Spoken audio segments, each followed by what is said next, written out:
Hejsan! Idag sitter jag utomhus och målar. Jag håller på att förbereda en kurs i landskapsmålning som börjar om 2 veckor. Så idag tänker jag bjuda på ett landskap. Jag ska börja med att måla vått i vått och då ser jag till att förbereda mina färger i förväg. För det kommer jag inte hinna blanda med det jag målar. Så jag ser till att ha några olika färger. Det är gult, rött, grönt och blått. Se till att jag har en god planering innan jag sätter igång. Pappret jag målar på behöver inte sträckas upp, men jag sprayar det lätt på baksidan så att det inte slår sig. Och sen stryker jag med vatten på framsidan. Så det vi ska göra allra först här är att lägga på färg i vattnet på det fuktiga pappret. För då kommer jag få mjuka kanter och suddigt sånt som ska vara i bakgrunden.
Jag iakttar målningen hela tiden med det jag skapar och ser vad som händer. Om det är någon färg som tar för mycket uppmärksamhet.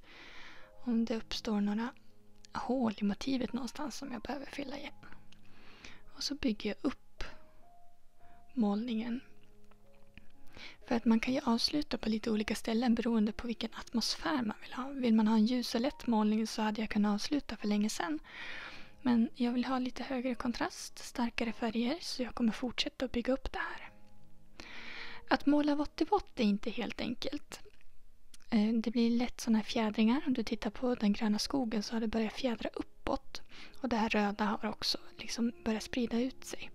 Och så blir det när man lägger på en blöt färg på ett papper som inte är riktigt lika blött. Jag väljer att behålla fjädringen på det gröna, men jag använder en torr pensel för att suga upp överskottet på marken så att det inte blir för grötigt där.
Nu har det här fått torka en stund. Och det som händer med akvarellfärg det är att den ser blekare ut när den torkar. Så länge färgen är fuktig så blir det en annan brytning på ljuset. Så färgen ser starkare ut än vad den blir i torrt läge. Och nu lägger jag på det som ska synas med en större skärpa. Så det är träd. Jag kommer lägga på grässtrån. Och sen lägga lite mer färg på marken.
Jag tänkte avsluta med att skvätta färg och då fyller jag penseln med färg och sen dunkar jag på penseln med min andra hand så att färgen skvätts ut.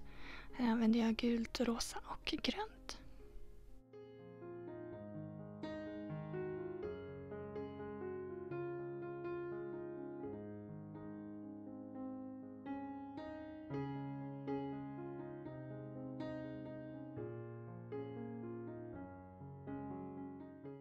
Det blev något konstigt med fokuset här så jag tar vatten på penseln och försöker att smeta ut det här som är i förgrunden så att det blir en enhet. Och en sista detalj. Några små fåglar som flyger bort. Om du är sugen på att lära dig mer om landskapsmålning så är du varmt välkommen till kurs börjar 3 juni. Du hittar mer information på min hemsida. Ha det bra så ses vi igen nästa vecka.